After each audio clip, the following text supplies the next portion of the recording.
क्या आपको पता है अभी इंडिया में 5G टेक्नोलॉजी से रिलेटेड क्या क्या लेटेस्ट डेवलपमेंट हुए हैं? 3D टेक्नोलॉजी क्या है, 3D प्रिंटिंग क्या है, क्वांटम कम्युनिकेशन का अभी क्या यूज है, फिर डाटा प्रोटेक्शन और ये नया जो अभी कंट्रोवर्सी बीच में हुई थी कि फेसबुक, व्हाट्सअप ये सब सोशल मीडिया जब भी बंद होने वाले हैं तो न्यू IT रूल क्या थे, उसके बाद PM वाणी क्या है, इंटरनेट ऑफ थिंग्स क्या है। तो इन सब चीज़ों के बारे में अगर जानना चाहते हैं तो please watch the full video.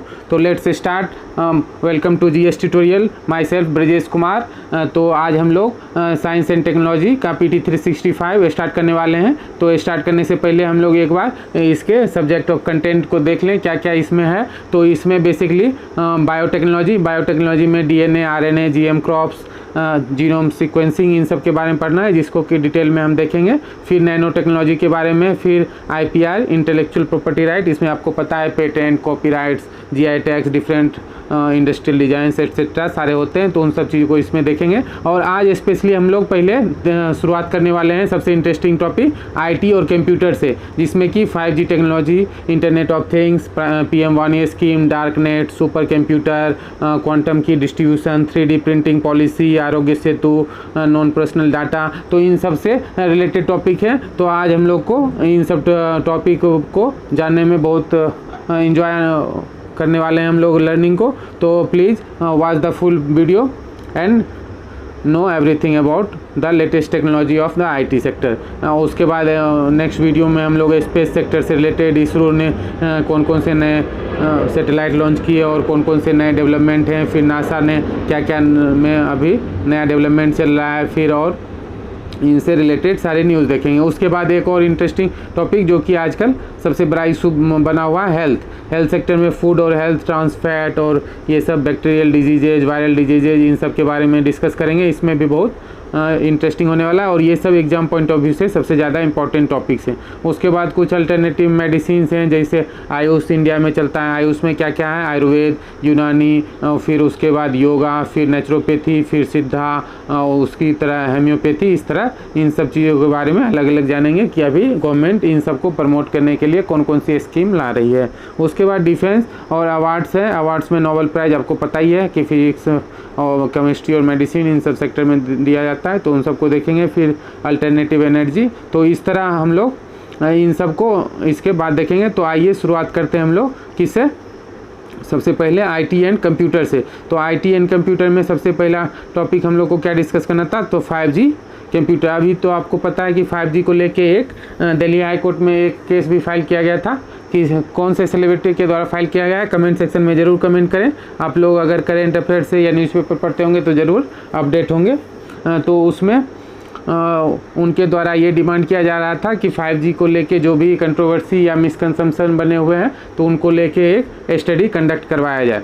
लेकिन कोर्ट ने फिर उसमें इंटरफेयर करने या कोर्ट का समय बर्बाद करने के लिए उस सेलिब्रिटी पे कुछ फाइन भी इम्पोज किया था। तो आपको उस सेलिब्रिटी का नाम बताएं। तो इसमें देखिए क्या सबसे पहले 4G और 5G को कंपेयर किया गया है। तो 4G में यहाँ लेटेंसी 10 माइक्रोसेकेंड है, फिर इसमें लेस देन 1 माइक्रोसेकेंड, मतलब आप क्लिक कीजिए आपको फाइल ओपन मिलेगा। फिर डाटा ट्रैफिक इसमें कम है, इसमें ज़्यादा है। फिर उसी तरह पीक डाटा लेवल, फिर इसमें रैप्स इसमें 20 GB पर सेकेंड है, इसमें 1 Gbps ही है, मतलब समझ सकते हैं 20 टाइम्स ग्रेटर। फिर इसका स्पेक्ट्रम भी कम होता है 3 GHz, इसमें 30 GHz, मतलब मोर देन 10% और 10 टाइम्स। उसके बाद कनेक्शन डेंसिटी इसमें देखिए कितना ज़्यादा है, इसमें 100,000 कनेक्शन हो सकता है पर स्क्वायर किलोमीटर, इसमें 1 मिलियन कनेक्शन हो सकता है, मतलब एक स्क्वायर किलोमीटर में 10 लाख से ज़्यादा। तो दिल्ली जैसे शहरों में जहाँ की पॉपुलेशन डेंसिटी इतनी ज़्यादा है तो वहाँ 5G कनेक्शन बहुत ही ज़्यादा कारगर हो सकता है। तो यहाँ पे अभी लेटेस्ट न्यूज़ ये है कि रिलायंस इंडस्ट्री ने अनाउंस किया है कि उसने स्क्रैच से, मतलब जीरो से खुद से 5G टेक्नोलॉजी को खुद डेवलप किया है। तो ये फर्स्ट इंडियन कंपनी बन गई है जो कि Indian company venturing into mobile technology, तो फिर जो कि 5G से रिलेटेड चीज़ों को खुद से डेवलप किया है। 5G is a wireless communication using radio waves. आपको ये सवाल पूछा जा सकता है कि 5G में कौन से वेव्स का यूज होता है, माइक्रोवेव, रेडियो वेव, अल्ट्रावेव। तो यहाँ क्या होता है, रेडियो वेव्स या radio frequency energy to transmit and receive data. ठीक है। उसके बाद कुछ कंट्रीज़ ने इस D10 क्लब बनाने की बात कही थी। D10 मतलब डेमोक्रेसी 10।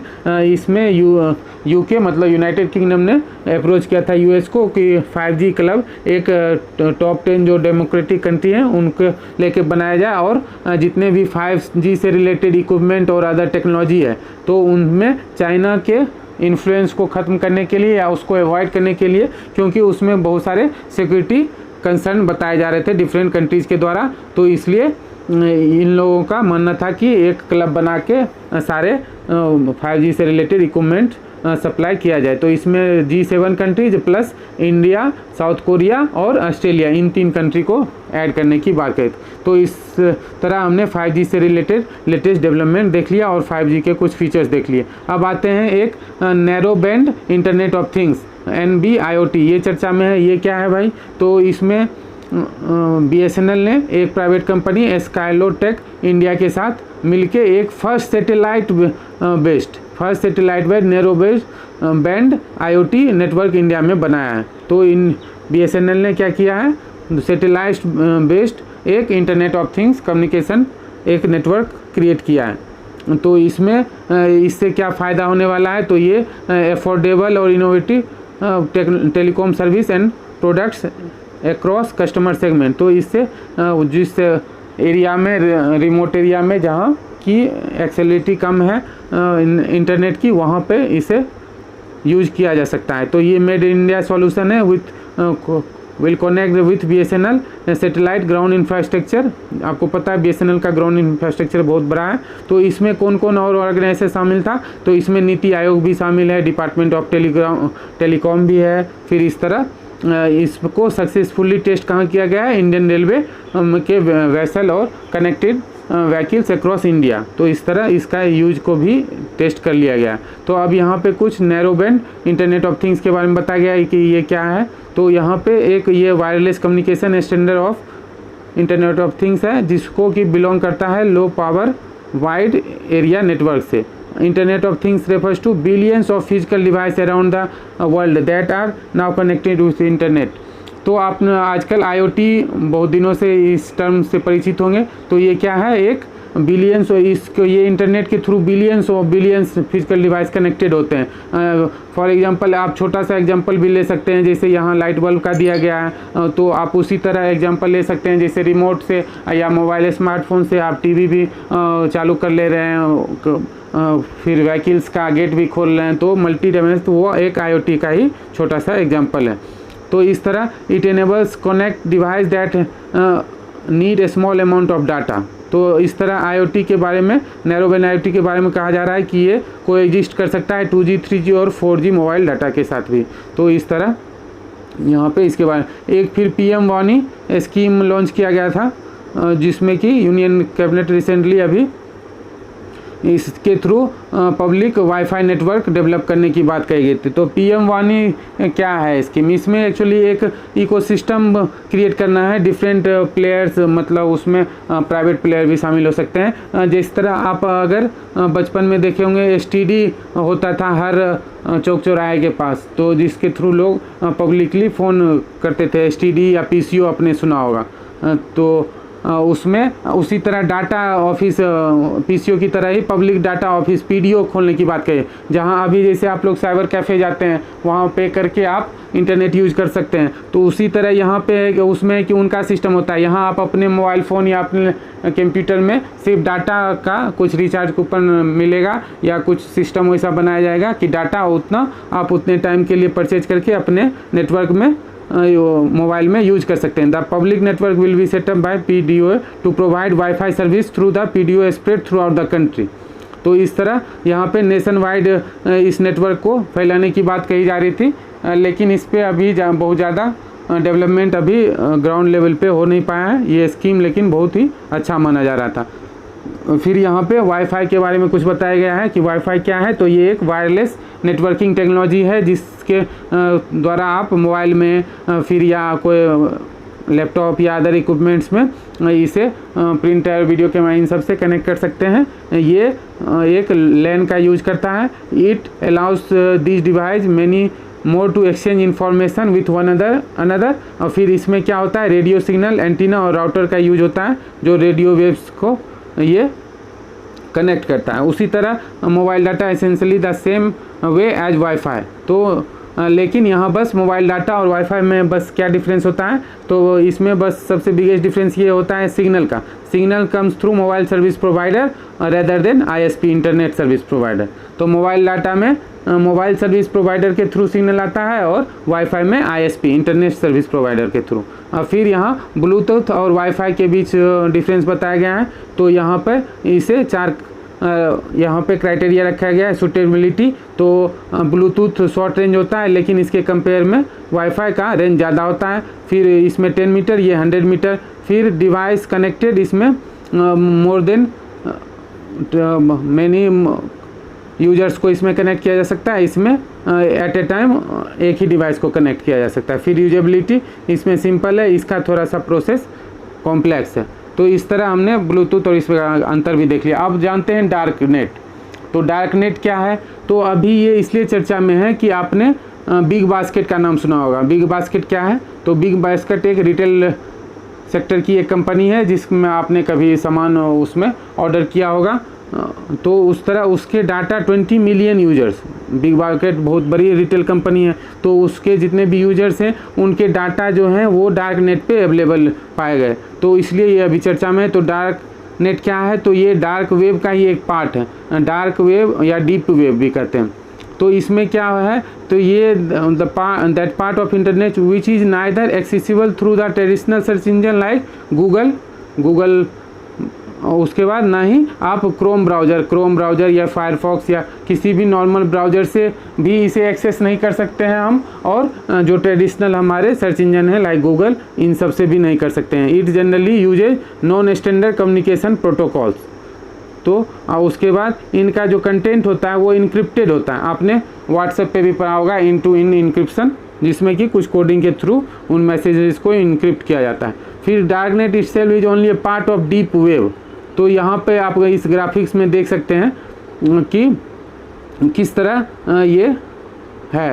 तो इसमें पूरा एक सिस्टम बना हुआ है जिसमें ये ऊपर जिस भी आप टोटल जितने भी इंटरनेट पे डाटा हैं उसका मात्र 4% जो कि एक्सेसिबल है नॉर्मली सब लोगों के लिए, गूगल, विकिपीडिया और बिंग के थ्रू। तो ये सरफेस वेब कहलाता है, जिन्हें हम ट्रेडिशनल सर्च इंजन या ब्राउज़र से जिन डाटा को सर्च कर पाते हैं या एक्सेस कर पाते हैं वो। अब उसके बाद कुछ डीप वेब होते हैं जिनके लिए कुछ स्पेशल परमिशन या स्पेशल वो लाइसेंस लेना पड़ता है। तो उसमें जैसे academic database, multilingual database, academic records, legal document, subscription information, scientific reports, तो ये सब 90% डीप वेब में आते हैं। फिर डार्क वेब 6% है, इसमें प्राइवेट कम्युनिकेशन, फिर से इलीगल इन्फॉर्मेशन, फिर इसी तरह इनक्रिप्टेड साइट्स, ये सब डार्क वेब का पार्ट है। तो आप समझ सकते हैं कि गूगल पे ही कुछ भी सर्च करने पे तुरंत मिल जाता है, लेकिन उस पे भी टोटल जितने भी डाटा हैं उसके मात्र 4% ही है। तो आप समझ सकते हैं डीप वेब में कितने सारे डाटा और ये अवेलेबल हैं। तो इस तरह ये हो गया डार्क वेब और डीप वेब। उसके बाद यहाँ पे कहा जाए, एक आपने यहाँ ब्राउज़र का नाम दिया गया है टॉर। आपने टॉर अगर ओपन किया होगा तो आपको पता है कि इसमें इसका लोगो प्याज के शेप का बना होता है। यहाँ तो अभी नहीं बन पा रहा है, तो जिसमें कि इसका मतलब ये यूएस के intelligence communication online US Naval research laboratory के द्वारा तैयार किया गया था, जिसमें उन लोग को अपना कुछ डाटा सेव करने को कहा गया था। तो उन्होंने इसे एक्सेस किया था, तो जो कि अभी एक डार्क वेब का काम करता है। इसमें क्या होता है, यूजर का जो प्राइवेसी होता है वो एनोनिमस होता है, फिर इलिसिट, फिर ethical concern, crypto currency, drug dealing, arms trafficking, ये सब यहाँ से किया जाता है। तो इस तरह हमने देख लिया। अब आते हैं सुपर कंप्यूटर। सुपर कंप्यूटर क्या है, तो आपको कमेंट सेक्शन में कमेंट करना है कि इंडिया का सबसे फास्टेस्ट सुपर कंप्यूटर का अभी क्या नाम है। तो यहाँ पे अभी परम सिद्धि नामक जो एक सुपर कंप्यूटर है, इंडिया का फास्टेस्ट AI सुपर कंप्यूटर है। आपको कमेंट सेक्शन में कमेंट करना है फास्टेस्ट सिर्फ सुपर कंप्यूटर। तो यहाँ पर Param Siddhi will be India's highest performer computing artificial intelligence supercomputer. इसका स्पीड कितना है, 210 AI पेटाफ्लॉप्स। तो इस तरह सुपर कंप्यूटर के बारे में जानते हैं। ये क्या है, एक कंप्यूटर है जो कि हाई लेवल ऑफ परफॉर्मेंस करता है as compare to general purpose of computer. The performance of super computer measure in flops. Flops क्या होता है, floating point operation per second, floating point operation per second. उसके बाद इसका जो भी मेमोरी होता है वो 2,50,000 टाइम्स ग्रेटर होता है यूजुअल कंप्यूटर से। इसका एप्लीकेशन क्या क्या है ये इंपॉर्टेंट है, जैसे क्लाइमेट मॉडलिंग या computational biology, atomic energy simulation, फिर national security, defence application, disaster simulation management, computational material science and nanomaterial, cyber physical और बिग डाटा एनालिटिक्स। तो इन सब में अभी यहाँ पे परम शिवा को इंडिया का फर्स्ट कंप्यूटर बताया जा रहा है। फिर प्रत्यूष ये लोकेटेड है इंडियन मेट्रोलॉजी में। फिर मिहिर ये आपको मीडियम रेंज वेदर को बताने के लिए यूज किया सकता है। अभी वर्ल्ड का सबसे फास्टेस्ट यहाँ बताया गया है जापान का फुकाकू है जो कि 415 पेटा फ्लॉप्स हैं, जबकि इंडिया का भी ये 210 ही है। तो इस तरह ये सुपर कंप्यूटर का यूज होता है। अभी परम शिवाय जो है वो IIT BHU में अभी उसे असेंबल किया गया है, यहाँ पे आप देख सकते हैं। और उसके बाद परम शक्ति और परम ब्रह्मा ये IIT खड़गपुर और एक IISER पुणे में है। तो इस तरह हमने आज क्या क्या देखा, सुपर कंप्यूटर के बारे में जाना, उसके बाद डार्क नेट डार्क वेब के बारे में जाना, फिर वाईफाई PM वाणी, फिर वाईफाई ब्लूटूथ में क्या कंपेयर है किया गया, फिर IoT के बारे में जाना। IoT का यहाँ एप्लीकेशन एक बार देख लेते हैं। यहाँ NB IoT का दिया गया है, तो इसमें इंट्रूडर एंड फायर अलार्म्स बजाने के लिए, फिर स्मार्ट मीटरिंग करने में यूज होता है, फिर measuring health parameters, smart city infrastructure को सारे इंफ्रास्ट्रक्चर को कनेक्ट करने के लिए, फिर पर्सन्स या एनिमल को ट्रैक करने के लिए, फिर कनेक्टेड वेरियस इंडस्ट्रियल एप्लीकेशन। तो इस तरह ये इसका एक यूज यहाँ पर बताया गया। फिर हमने 4G 5G टेक्नोलॉजी को कंपेयर किया और उसके कुछ फीचर्स जाने। तो फिर नेक्स्ट वीडियो में मिलते हैं एक नए टॉपिक और फिर स्पेस सेक्टर के बारे में जानेंगे। तो thank you for watching, please share and subscribe.